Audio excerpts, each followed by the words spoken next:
Good afternoon, everybody, and welcome to CDE Virtual.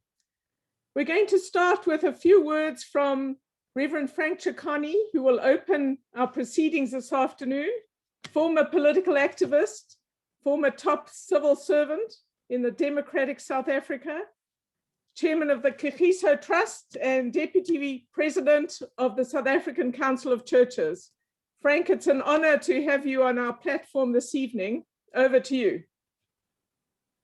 Well, thank you very much for inviting me to be part of this important event, your 6th webinar to celebrate your 25th anniversary. And congratulations for the great work you have been doing for the last 25 years. You were born 2 years after the establishment of our democracy in 1995 as an independent think tank, as some would call you. You have focused on democracy, markets, development, and the role of business as you journeyed throughout this 25 years. You have also positioned yourself as a national resource intent on influencing policy for the last 25 years. For all this, would like to congratulate you. Well done in your work for this years. For the short time I have, I would like to speak about two things actually. Firstly, it's the value of independent think tanks in a democracy. The value of them is that they've got the freedom to think. They've got the freedom to express themselves. They've got the freedom to make their contributions to the country. And we must thank those who fought for our liberation, because you couldn't do this freely during the apartheid days. We thank those who put up a constitutional democracy for us to be able to share our views the way we do and establish a constitutional state where no one is beyond the law and that everybody is under the law, working under the Constitution. And that's why when you see a president appearing before the Zondo Commission and Mandela appearing in court during his days, tells you that no power can stop us from thinking. And so I would like to congratulate you for facilitating processes where people from a broad section of South Africans, actually as broad as you can have it across the country and even internationally, to participate in your dialogues. I would like to say that the aim, of course, is to influence the leadership of the country and take the country where we wanted the country to be. All of us would agree today that our country is not where we actually wanted it. I mean, there's no debate now about it. We even entered a space where the government entities were captured to serve other people's interests rather than the interest of our country. And so it is critical that we have independent thinking, let the citizens of this country, as I normally say, have the last line of defense, that no one in power would be able to do what they like without actually us having a view. The second is really about influence, and I would like to end there. I read the report that you produced last year, and in that report, you talk about influence, because you have to influence society in what you are doing. And the director's report says CDE's biggest challenge is not getting access to politicians, etc., but it is sufficient capacity to maximize on the opportunities that open up for influence. I would like to take this a little bit further to say that we need, as civil society, independent think tanks to think about strategies of how you influence a country so that we don't get our country deviating, and for about 10 years or so it goes into the wrong direction. In fact, we are around. And I think we need to look at strategies. I looked at your board. It's an illustrious board. I mean, very influential people. I looked at the donors in this country, very influential, but still the trajectory of the country tended to go the wrong direction. So one of the things we need to reflect on is how we make sure that we can influence what happens in this country.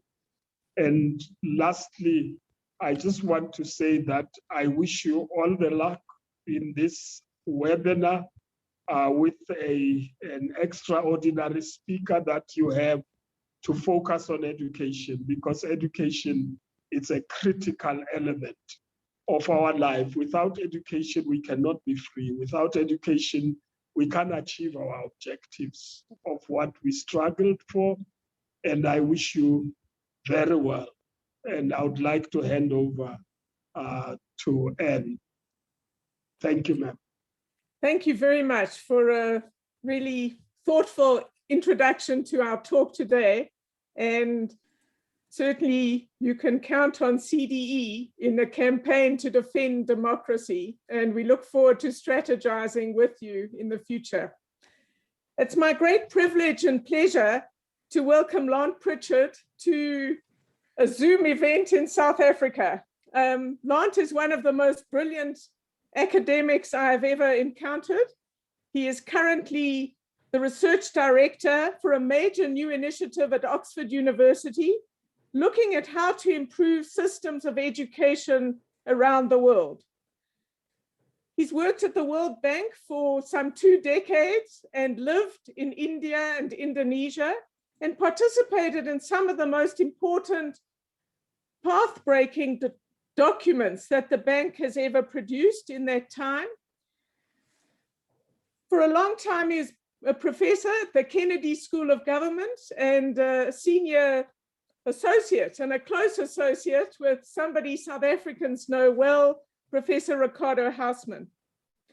Now, Lant is the kind of academic who asks the big questions about development and then delights in exploring the evidence or producing the evidence to show how many of our assumptions and taken for granted ideas are in fact wrong.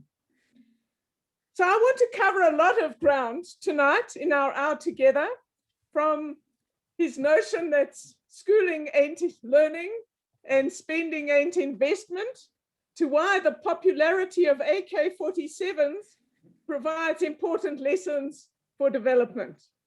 So stay with me, everyone. This is going to be fun, and you will think differently about a lot of things at the end of this discussion.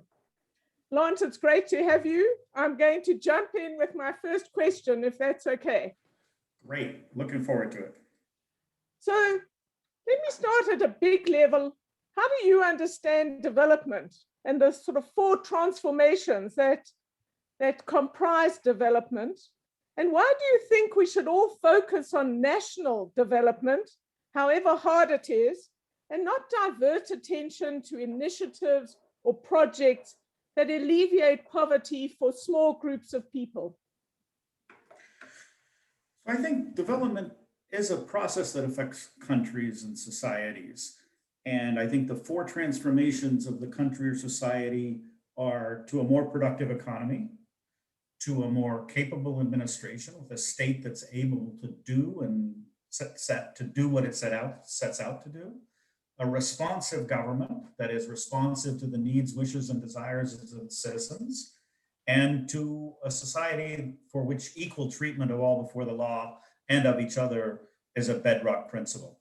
I think those 4 transformations characterize the transformation that takes a country from sort of chaotic, poor, and underserved in all dimensions to the levels of prosperity and well-being that we see in the now developed countries.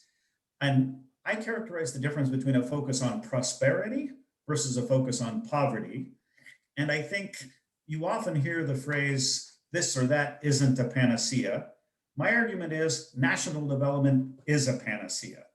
If your society and country manage to undergo the four transformations of productive economy, capable state, responsive government, and equal treatment, all problems get solved because that is a machinery for nominating and solving problems.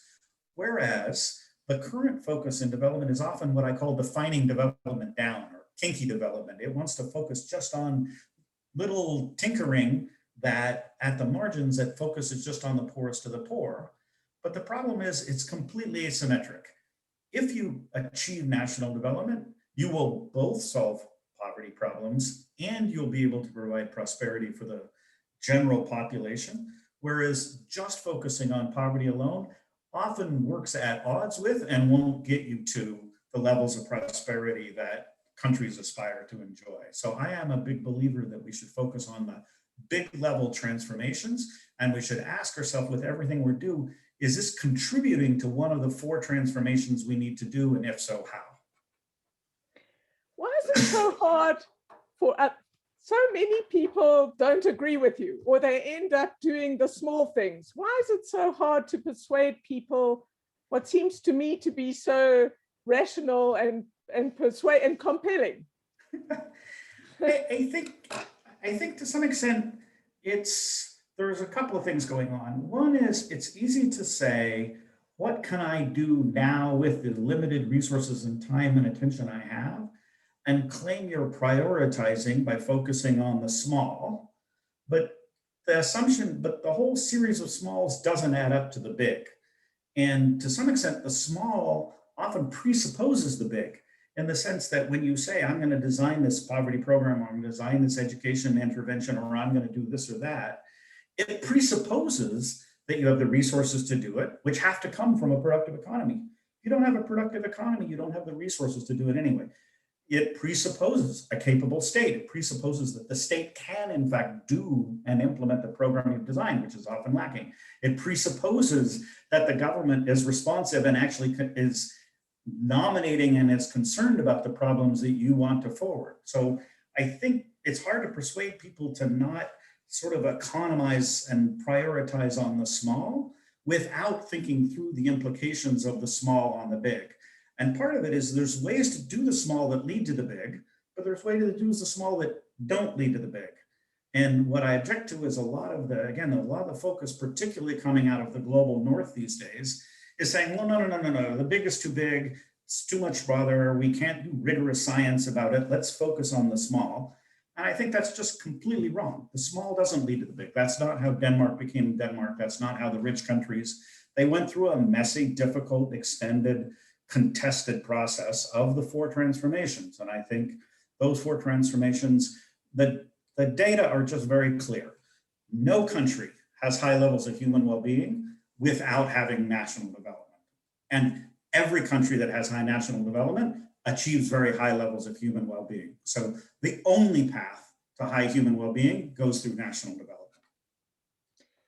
Great. Let's move to education now, and this controversial statement that you've made from the book that you wrote, that schooling ain't learning, and more recently that spending ain't investment. What do you mean, and why is this so important? I think this is very important because, if you look at sort of the beginning of what might be called the development era in the post-World War II period, there was a UN Declaration of Human Rights in which it was declared in Article 26 that every child had a right to education. What everyone meant by education was that children would actually acquire the skills and capabilities they needed to be successful adults in their society, that acquire literacy, that acquire numeracy, that acquire thinking skills. They would acquire the array of skills they needed to be successful adults. Unfortunately, what happened is we have vastly seceded as a world and in most countries at putting butts in seats, at getting kids into school, making sure they sit in school day after day, year after year for a very extended period. But we always kind of assumed that butts and seats would lead to skills in heads. And that link has by and large been broken. There are many countries in the world where the amount of skills and capabilities acquired per time in school is just so small that children emerge from 6, 7, 8, 10 years of schooling fundamentally ill-equipped for the world they face. So, you know, we set education, we did schooling. Some places they did schooling and got education. Some places they did schooling and didn't get education. So we can't just assume that schooling is learning. We don't necessarily accomplish our education goals merely by accomplishing our schooling goals. And a part of that, but the extension of that is spending and investment. It's only investment if it works. If I think, you know, I'm gonna worship some god of the ocean and I put gold into the box and I throw it into the ocean and I call that investment in my prosperity, that's not an investment. It's not an investment because it's causally wrong about what's going to achieve outcomes. So unless you're causally right about the chain of events that leads from your spending to the outcomes, you can spend all you want and not actually improve outcomes. We have countries in the world like Indonesia, that reasonably well-functioning country, had doubled teachers' pay, spends 3 times as much per child as it did 20 years ago. Learning has not budged a bit. If anything, it's deteriorated so that kids at the same level of schooling as 20 years ago actually are able to do less than they were 20 years ago. So all of the additional, and every time people did it, they said, oh, we're investing in human capital. And I'm like, no, no, it's not investment unless it works. It's only investment if it pays off.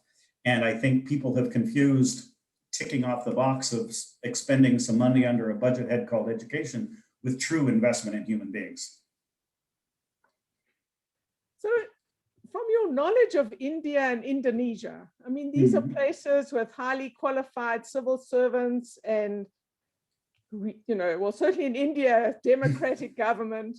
What are the core causes? How do we get out of this trap? What's caused this? How do we think differently? How do you see it? How do we move away from this problem? So I think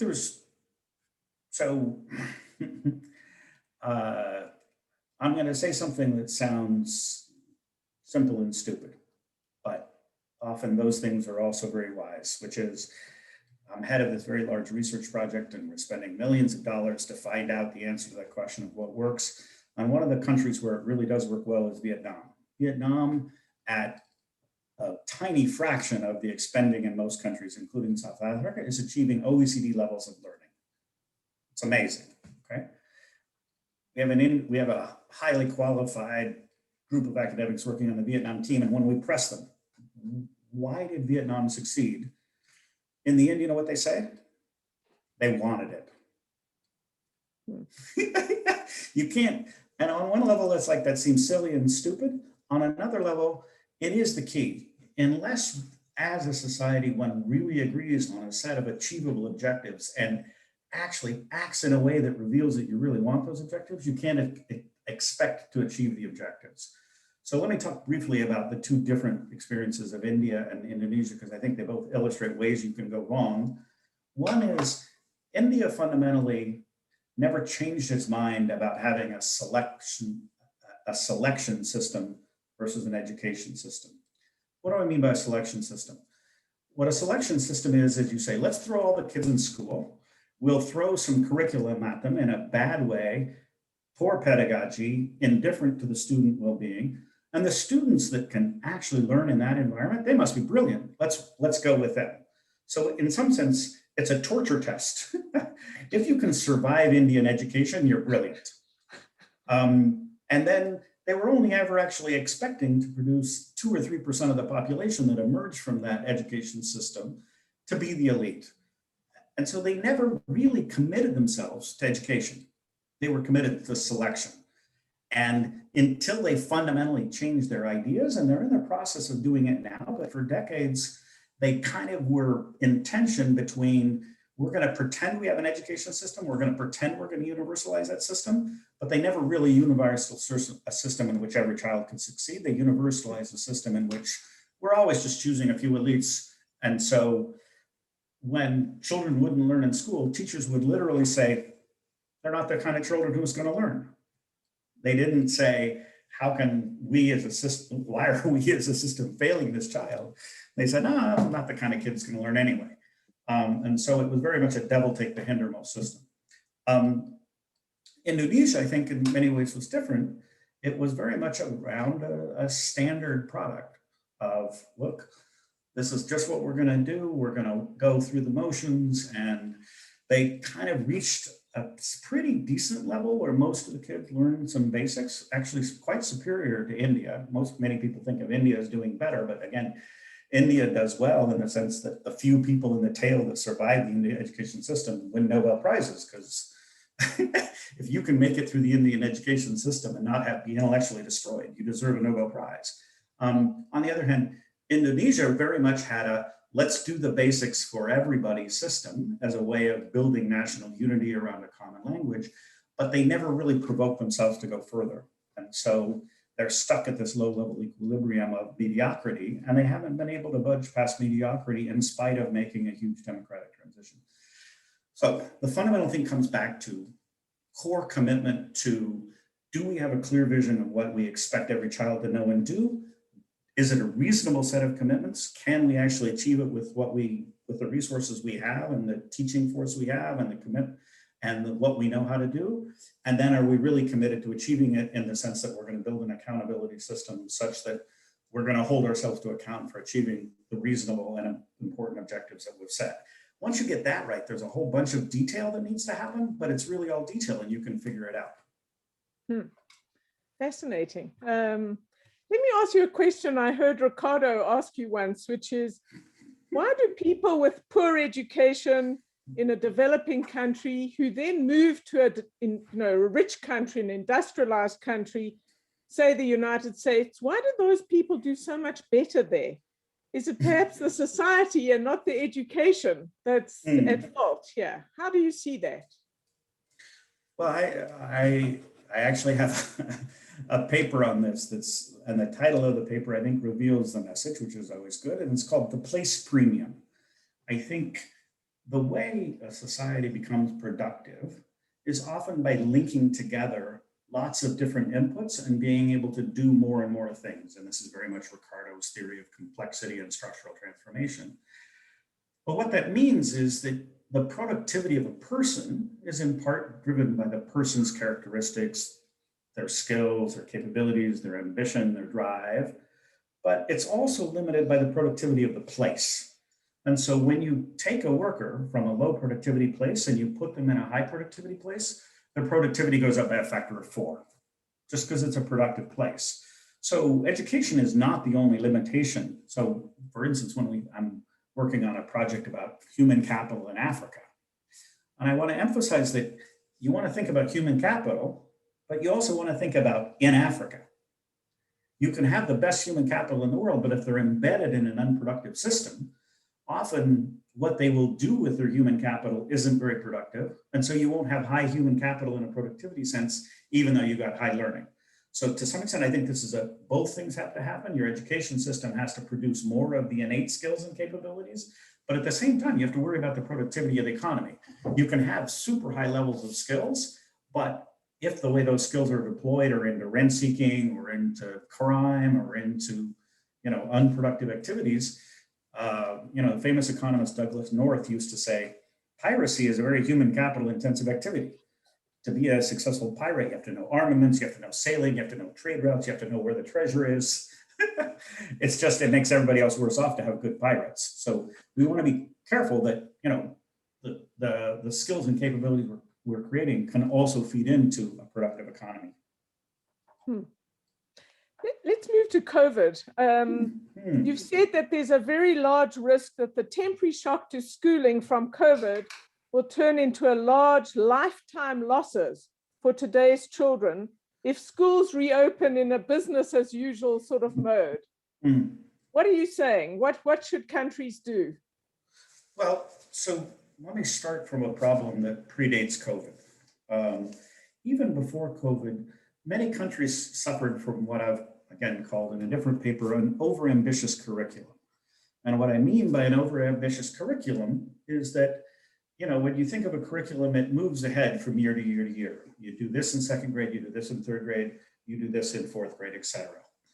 The problem is if the amount that children learn is less than the amount by which the curriculum moves forward, and there's only a limited range of instruction you can do. So when I'm teaching third grade, I don't necessarily revisit first grade material. But if third grade is too hard for the students in third grade, then third graders don't learn as much, which means by fourth grade, they're even further behind, which means by fifth grade, they're even further behind. And you could get this vicious cycle in which the curriculum races ahead and leaves the children behind. This is a chronic problem that many countries, including countries like India that have aggressive selection systems, they're just leaving the kids behind. And it's like, well, they weren't the kind of kids that were going to learn anyway.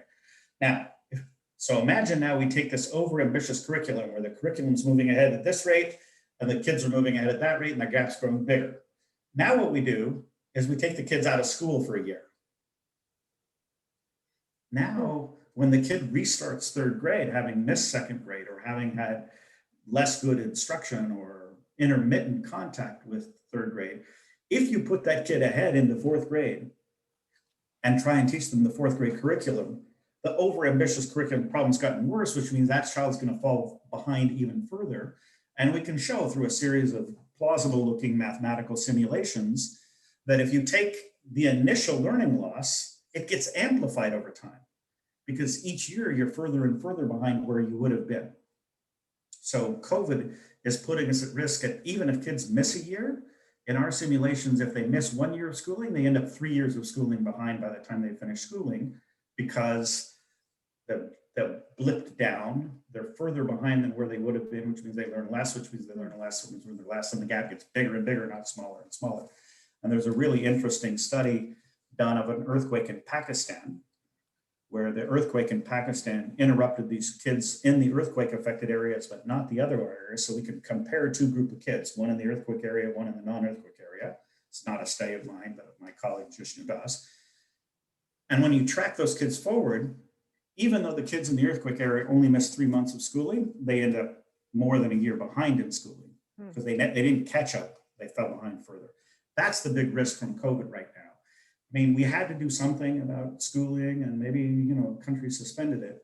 But now I'm back to the point. When they restart, the curriculum has to move to the level where the students actually are now. And that's going to be a very tough challenge because fourth graders know how to teach fourth grade textbooks are fourth grade textbooks, fourth grade curriculum. The temptation is to resume business as usual. Business as usual was already overambitious. Given COVID and given the lag in the students' learning, resuming business as usual is going to be a disaster. At the same time, there's a real opportunity to reset. I say, whoa. We all know that kids are behind. Let's rethink. What are we going to do in fourth grade? Well, first thing we're going to do is we're going to assess where kids are after the COVID break. And then we're going to try and teach to that level. Let me ask my last question on education, which touches on something I know you feel strongly about. A lot of people in South Africa and other countries put a lot of faith in, we can fix our education system if we can give every child a computer or a tablet. And you've had some choice words about this kind of approach. Take us through this. I like your image. The image of, you've compared this process to pumping air into a punctured tire. Yeah, it's funny, you learn, again, sometimes things sound really silly and stupid, but they're very profound. And I learned from a Nobel Prize winning economist that just because the tire is flat doesn't mean the hole is on the bottom. And so unless you do the diagnostic and find the hole, you can pump the tire all day, and you shouldn't necessarily look for the hole to be on what happens to be the bottom at the time you discover the punctured tire. So what I mean by this is, an education system has to be coherent. The pieces have to work together correctly. And for that to happen, if it isn't coherent, then you can do a lot of things on the one hand that don't then translate into practices because they're not consistent with other pieces. Let me just give you a straightforward example. All the time, countries around the world have in-service teacher training programs. Often these in-service teacher training programs are potentially communicating valuable information about how teachers can teach better. But often that information is disconnected from actual classroom practice. They're teaching state-of-the-art Finnish, US, Singaporean kind of style pedagogy, which isn't anywhere near the actual concrete problems that teachers face. So very often they, go to sit in a hotel for a couple of days, they get demonstrated some advanced practices, but those practices are so far from their actual reality that when they come back to their actual reality, it just evaporates. They I really don't know how to do this in my reality, right? Second, this in-service teacher training is often not connected to concrete goals on which the teachers are monitored and accountable. So they get taught one kind of pedagogy in their teacher training, but when they come back to the school, what the school is really focused on is different. Third, they get one thing in teacher training, another thing in the teacher materials. So these are just 3 examples where if the teacher training isn't aligned with the accountability system, the teacher hiring and evaluation system, the textbook, and isn't actually geared to the level of learning, you can do state-of-the-art training year in and year out, won't make a difference. Same thing with textbooks, same thing, and you can pay teachers more, you can pay teachers less, but unless the whole system coheres and aligns, it doesn't work. And then, and then people come along with rigorous evidence about what works. It's just ridiculous. It's like, look, you can do an experiment with a car and say, if I randomly put a gallon more of gas in this car versus that car, how much further can I drive the car? And I can find out that I can drive a car 32 more miles on average with an extra gallon of gas. Great, terrific. That's rigorous knowledge about the extra benefits of having an extra gallon of gas. Then I go and I have a car, transmission's broken, tires are flat, engine's thrown a rod, and I put a gallon more gas in it. That's just dumb.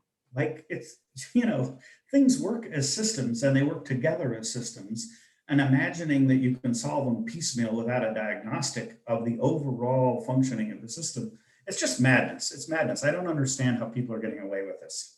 And you can see that it makes me a little bit angry that they are, because people are going around the world like with this smart buys. You should focus on smart buys. Okay, a gallon of gas is a smart buy if my car works. But if my car doesn't work, a gallon of gas is stupid. Or I go to the grocery store and kale is on sale. Right, I'll buy a ton of kale. That was a smart buy because it's on sale, and everybody knows kale is a cost-effective source of vitamin D.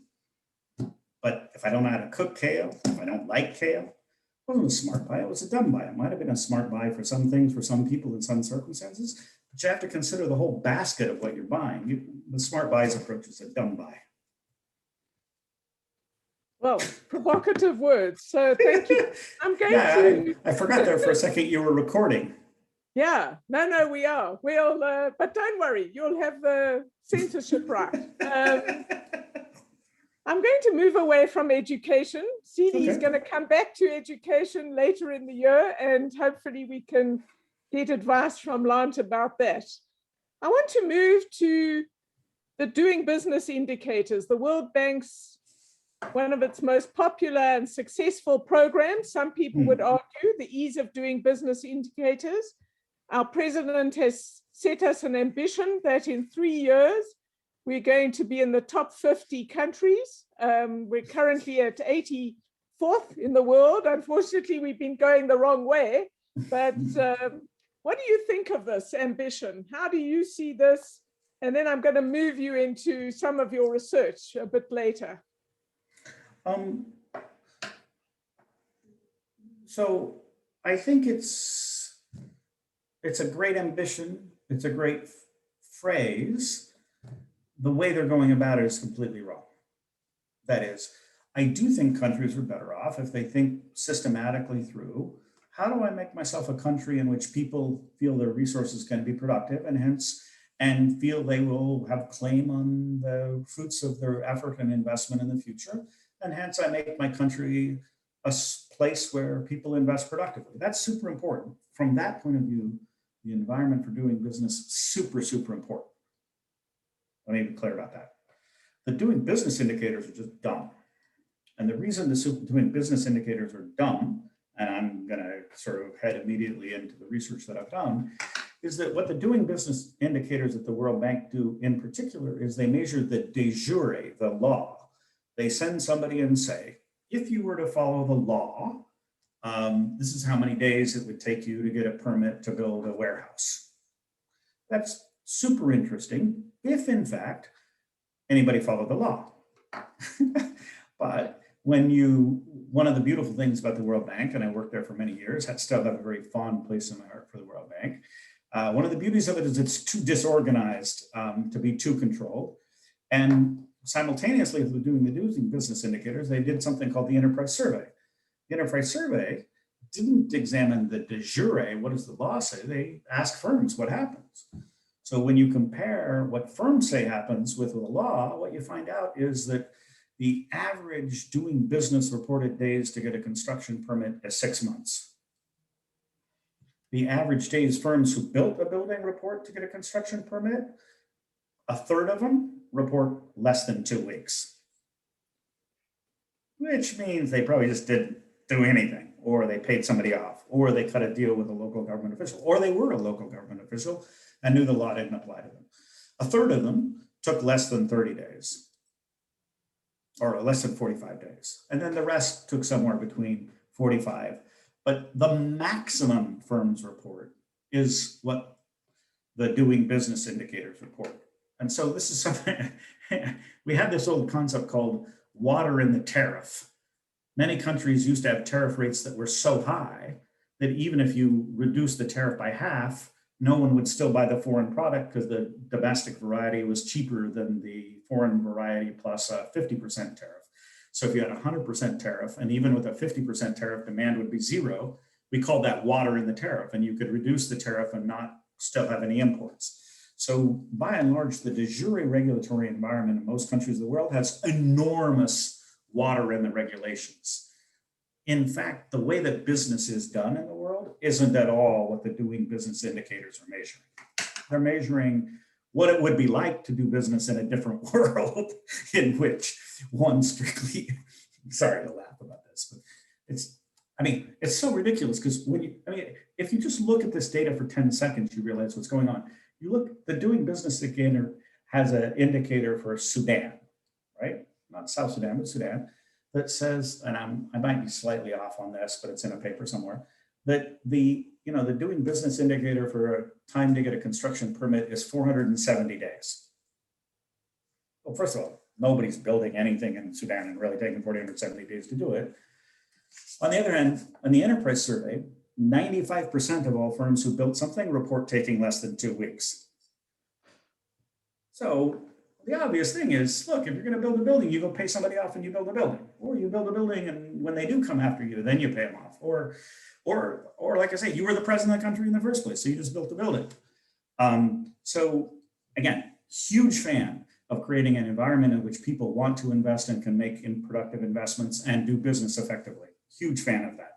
The doing business indicators that the bank have constructed would be a useful indication of what it was like to do business if, in fact, countries were, by and large following the law, and all the businesses had to follow the law. But that's just not the reality that exists. And hence, by the way, your president, he could hire somebody who just told him how to get to 50 on the doing business indicators without affecting anybody. After all, there's all these regulations that nobody's really following anyway. You could cut it in half. And since everybody's taking 1/10 of the time of the law, you could cut the regulatory time in half and still not affect anybody's decision, but still do it informally. I like the quote you use from the former president of Peru, which is relevant here, where you say, he said, "For my friends, anything, for my enemies, the law." And that's exactly what you're pointing out here.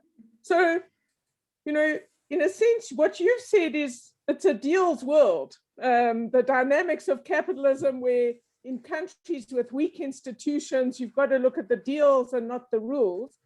And so I have two practical questions for you.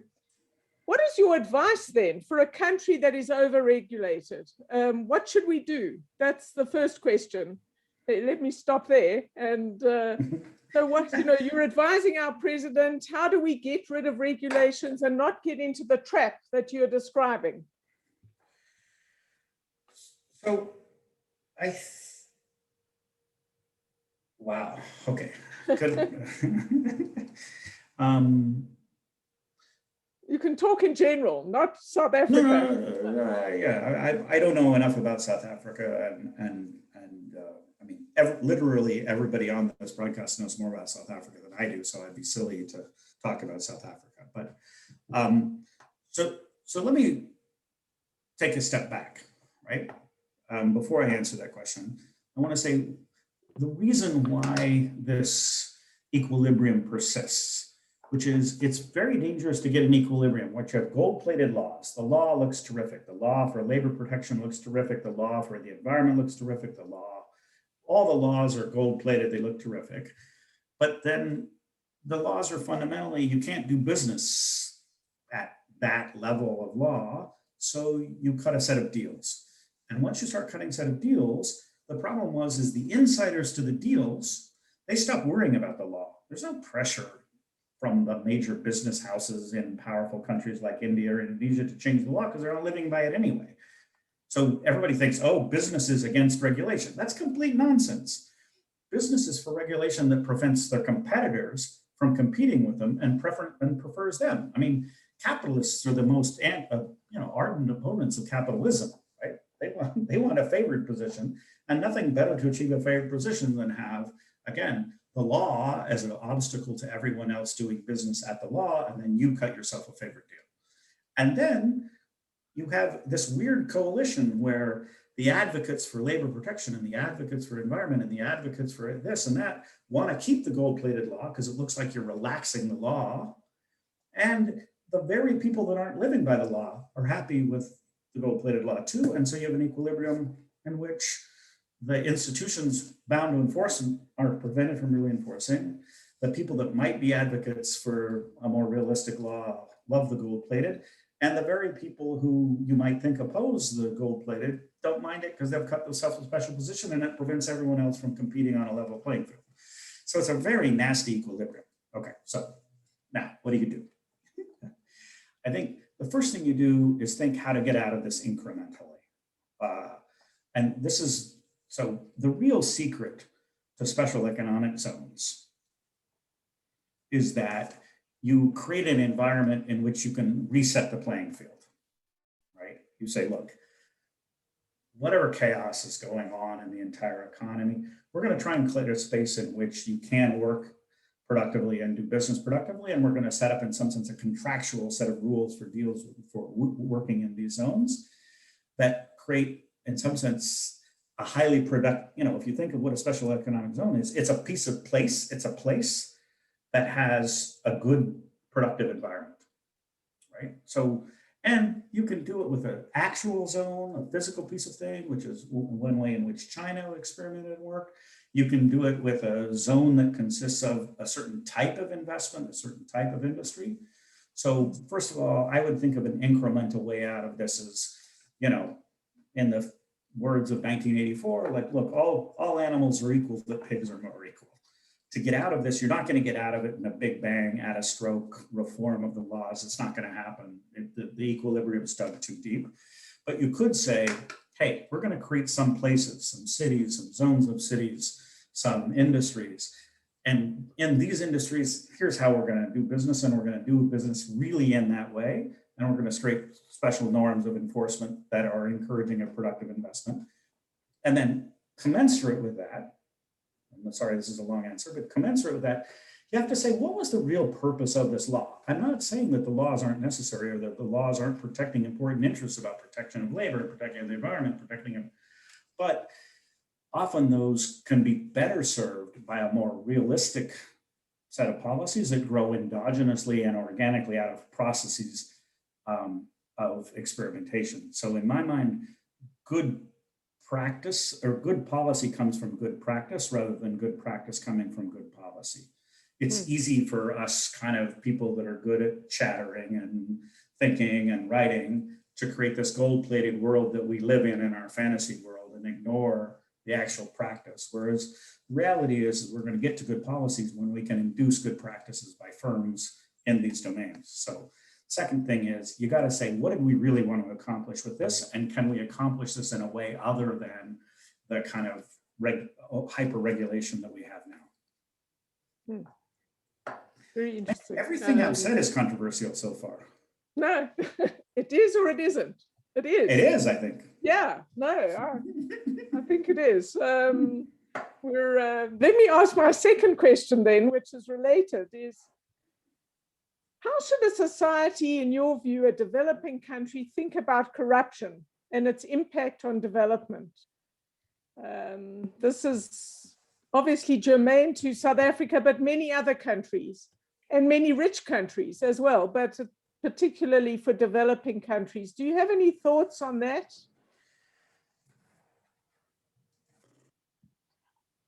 If you weren't recording, I'd have even more brutal thoughts, but let me... Go ahead, we'll edit it, we'll edit, don't worry. No. Let me say, so first of all, the hyper-regulation necessarily creates the corruption. There's just no way out of corruption. If you create a set of laws that people cannot do business by, you will generate corruption because you've basically created an environment in which the state and whoever controls the apparatus of the state can sell the highest bidder differential enforcement. So, to some extent, corruption is the natural result of a set of laws that are way beyond the capacity to enforce. And so, there's this dynamic, I'm going to illustrate this with a COVID mask, right? There's this dynamic that people think, oh, this is the law and this is practice, and so the law is going to pull practice, right? But the problem is that if the law pulls too far, it snaps the connection between the law and the practice. And the way you snap the connection between law and practice is corruption. And once corruption snaps the connection between law and practice, the dynamics of law go off on their own kind of crazy thing because nobody really cares anymore, and the dynamics of practice get worse and worse. So good law creates corruption. Okay. If you borrow the best practice law from a country that can enforce that best practice law and you put it in a place that can't enforce it, you will guarantee yourself corruption.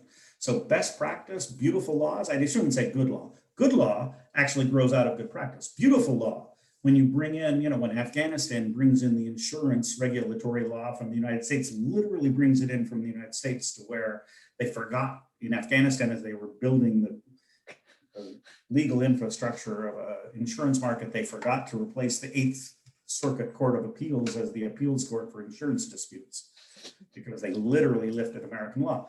If you, get over and, if you get these laws that are so far from practice they can't be enforced, you will create corruption. And it will be impossible almost to eliminate because everybody's benefiting. The politicians, they love the law because it sort of creates a come see me regulatory environment. I can't just do business by the law. I can't just ask a lawyer what's the law and live by it.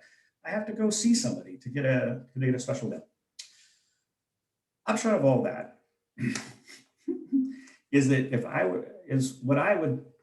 were a country that was trapped in this kind of vicious circle of corruption, I would say what I really want to create in my country is a country with honored and honorable deals. I want to admit that things are going to get done on a deals basis. This is not going to be generic rule of law. We're not going to move immediately from where we are to some ideal of rule of law and strong capability institutions and everything else. Not going to happen a big jump. And what's the increment?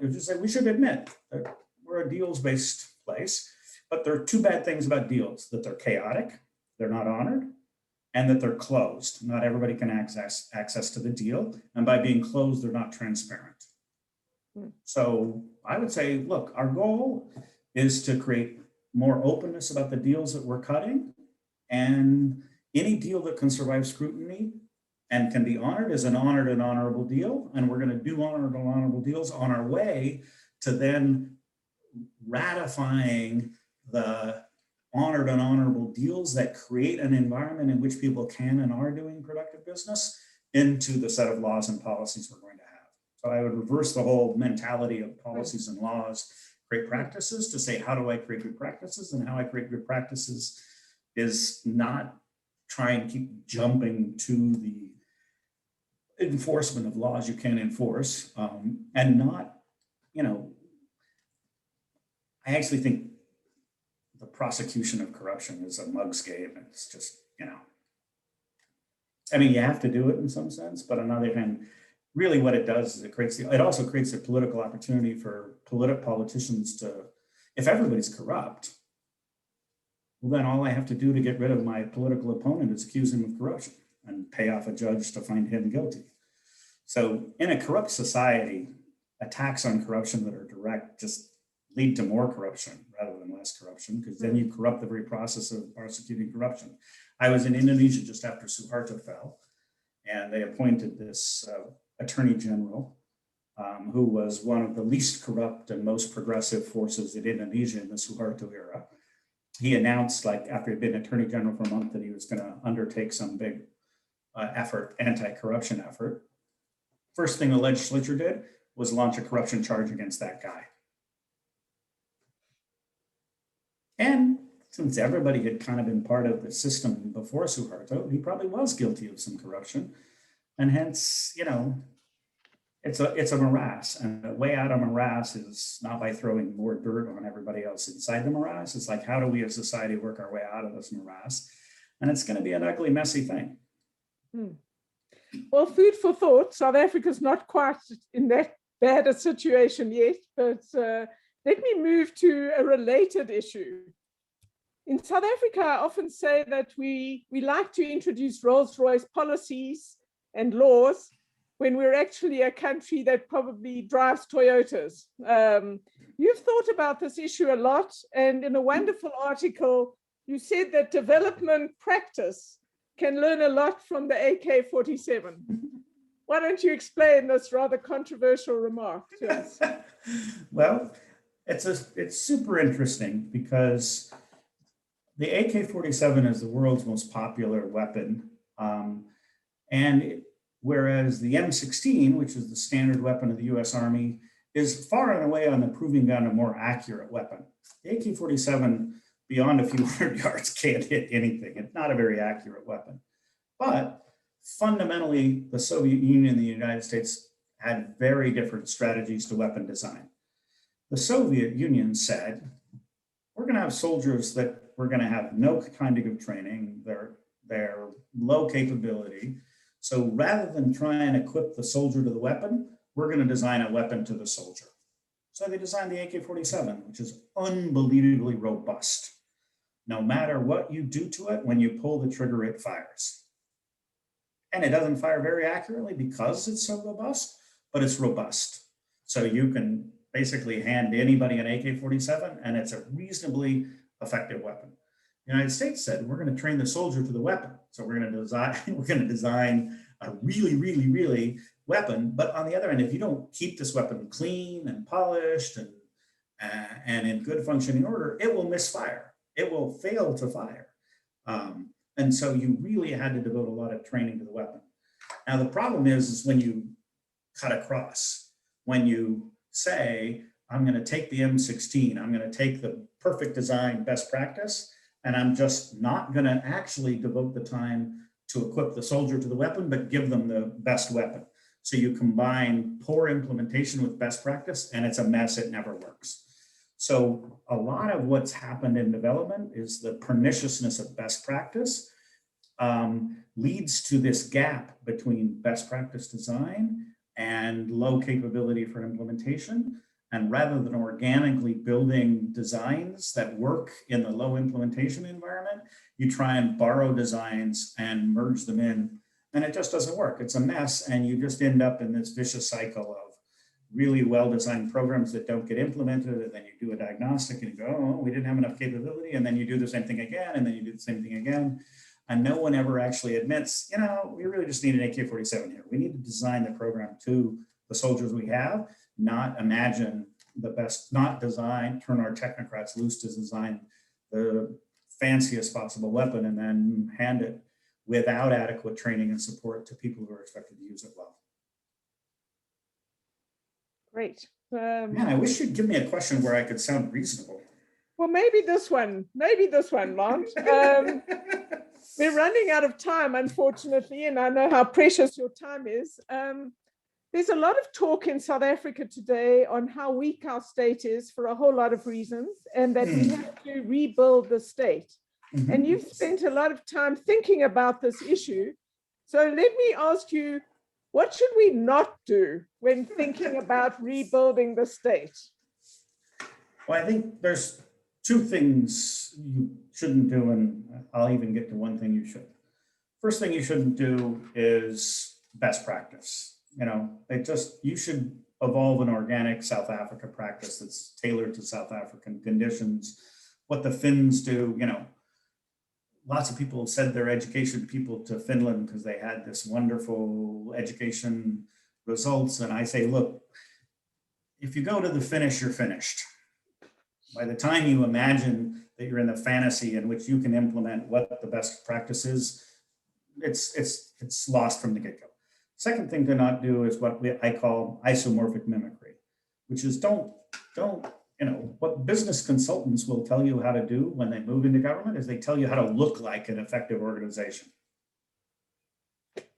You know, you can adopt this thing, that thing, you know, but every country I go to, the police wear uniforms. Doesn't stop the police from being part of organized crime in many countries. So the looking like a police force doesn't make you a police force. And a huge amount of what the international consultants and advisors and these people will sell you is looking like an effective police force. You know, here's effective police forces around the world wear uniforms with this on this badge and that on that badge. And it's like, it's bullshit. It's just complete bullshit. You have to say what really makes a police force. And then the last thing I say, what you would do is nominate and work on problems that people really want to solve. The way you build capability is by solving problems. And the way you get authorization and space and innovation and pressure is you nominate and you're working on problems that there really is a broad-based consensus that need to be solved. And then you free people up to work on and solve that problem. And by solving a concrete problem, you have to necessarily work within the organic availability of what you have to solve a problem. So rather than think of, we're going to build capability by implementing solutions, don't even start that way. We're going to build capability by solving problems, and the problems we're going to solve are the problems that we can agree as a society, as a government, as a civil society are the important problems for us to solve. And once we really have a well-defined problem, then we can really start to work on organically in the South African context, how do we as South Africans create a solution to that problem? And that's the capability. That's what's going to build South African capability. Is it possible in the few minutes we have left to give us an example of a country that's done that? Something, I mean, you know, done what you talked about and made it happen. Is there one you know of? Oh, I actually think the problem is everyone who's successful creates a myth about their own success. And then, so, you know, all these rich countries, if you talk to them now, no one who's actually operating the machinery that's been created knows in reality how it's created. So I would argue nearly every example of, and nearly every historical example of how countries came to be successful was an ugly, messy, contested, hard slog that took decades. And then after they become successful, they create this whole mythos about how wonderful and they did it for this reason and did it for that reason, and all the reality of the actual hard slog. So I would argue, look at the US military, look at the post office, look at, you know, anything that works. It was a hard contested slog that gets papered over with a myth of how it came. You know, every successful organization creates this creation myth of how it came to be that is intended to motivate people around this vision, and it's often completely false. And so, to a large extent, the experts in running successful organizations are the worst people to ask how to create a successful organization, because what they really are is purveyors of a creation myth that isn't really true of how their own organization came to be successful. So my answer is nearly every example of success, if you look at it historically, followed something like the process I was talking about, and not, in fact, the forms that they ultimately adopted were actually adopted and organically developed to solve problems. And then once the forms become ossified, they acquire the mythic static as if the forms were the source of the solution rather than the result. So nearly every historical episode is an episode of hard slog of solving problem after problem in order to achieve objectives. And then you build the capability to solve a problem. So you haven't just built the capability to solve this problem, you've also recognized within your organization, within your country, within your society, that we have the ability to solve more problems. Wow. Well, I'm afraid we've come to the end of our hour. There are lots of people listening to you going to attack me for not asking their questions, and we would love to have more time with you. Lant, this has been really fantastic, very thought-provoking, and certainly relevant to South Africa today. And thank you so much for giving us the time and your interesting views. It's been a real pleasure to have you. Okay. Thank you very much for inviting me. Yeah, no, pleasure. It's been fantastic. And thank you, everybody. I hope you found this as thought-provoking as I did. I did promise you a fun time with somebody who's going to make you think differently, or at least feel uncomfortable about what you currently think. So thanks very much. And this conversation is over. Thank you very much, Lant. Thanks. Bye. Good night, everybody.